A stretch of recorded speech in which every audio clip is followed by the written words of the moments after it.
Dear believer, have you ever stopped to consider why you believe what you believe? Have you ever thought about why you chose the religion you chose? Why do you believe in Jesus Christ as the only means to eternal salvation, and not in karma or reincarnation? Why do you believe that Allah is the one true God and Muhammad is his prophet, and not in the Four Noble Truths of the Buddha? Why do you hold to the Torah as the only revealed word of God, and not the Bhagavad Gita? Dear believer, do you ever wonder why your heaven resembles a utopian earth, and is composed of the same base elements found right here on this planet? Do you ever wonder why your deity governs within a power structure that resembles that of the specific time and place in which your holy text was written?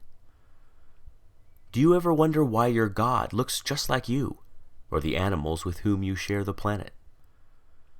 Dear believer, is the faith you practice the dominant one within your culture?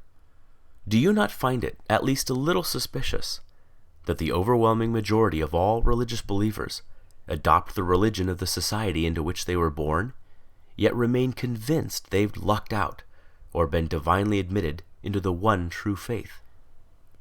Does it not make you at least somewhat apprehensive that almost every person of faith chooses belief not because of its virtues, supporting evidence, moral codes, or expression of worship, but rather because it was what they were born into?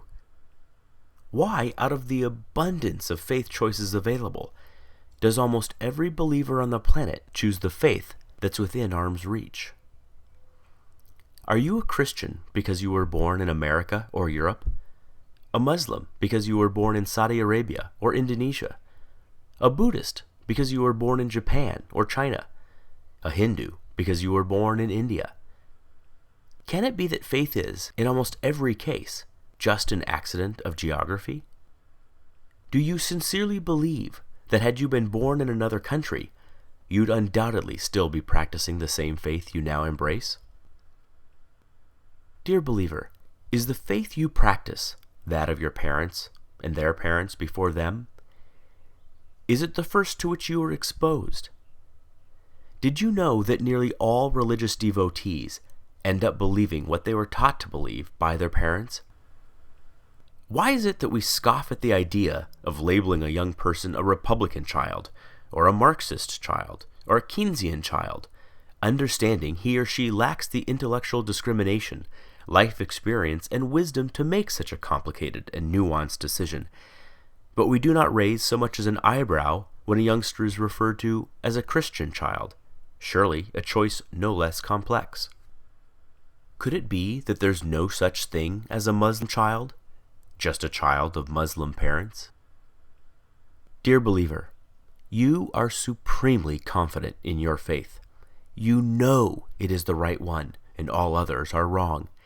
You are literally willing to bet your eternal soul on that very fact. And yet, have you ever stopped to consider that there are 24 major religions and literally thousands of different faiths practiced on this planet? Did you know that within Christianity alone, there are more than 45,000 different denominations, each claiming to understand ultimate truth better than all the others? Do you realize that each member of every faith practiced is just as devout, just as sincere, and their conviction every bit as sure as yours? Did you know they too read infallible holy texts, have airtight apologetics, have experienced miracles, feel God's presence, sense his still small voice, obediently follow his perfect will for their lives, love him indescribably, and can defend their belief with the same fervency as you do yours? And yet, since every religion is mutually exclusive and contradicts the others in matters both large and small, they cannot all be right. Right? You know, you just know, your faith is the exception. And yet, if every member of every faith feels just as you do, what are the odds you're right? Dear believer, I've often been told that my unbelief is a guarantee of missing out on heaven and ending up in hell. But whose heaven? Whose hell? I've often been told that I should, just to be safe, accept God. After all, what have I got to lose? But who's God? Given so many options, aren't I more likely to choose incorrectly? Might not I be better off wagering on no God rather than on the wrong God? You put it to me, what if you're wrong? But what if you're wrong? What if, rather than Jehovah, Allah is the one true God, or Shiva, or Wu-Tan, or some god on the other side of the planet you've never even heard of yet? The truth is, you already know what it's like to be an atheist in regards to every other faith but your own. It's clear to you that adherents to other faiths are mistaken, deluded, or deceived, but they think the same of you. The way you view them is exactly the way they view you. Every devout Hindu has embraced his faith for the exact same reasons you have embraced yours. Yet you do not find his reasons compelling, nor do you lose sleep at night, fearing that if you die, you'll wake up in his hell. Given this, is it so hard to see why some of us just take our atheism one God further? Dear believer, I wonder if religions aren't just ancient constructs in which early humans attempted to both explain and control the chaotic world around them. Though irrational in content, their emergence certainly isn't. We do not blame our ancestors for inventing religion. There is no shame whatsoever in stumbling when you are blind, or failing to properly construct a puzzle in the dark. But we no longer live in the dark.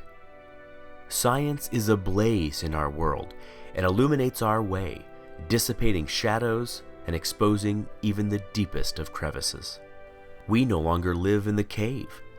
We have crossed the valley, scaled the mountains, and begun to make out the magnificent vista on the other side. We no longer require comforting stories to make us feel safe or valued. Is it not time that our beliefs match our discoveries? Is it not time that our ideas reflect our new perspective? There is equal, if not greater awe in reality than there is in fantasy. Perhaps it is time to stop telling ourselves that we are the reason the universe was made, that our culture is somehow better than other cultures, that our tribe was chosen over all other tribes.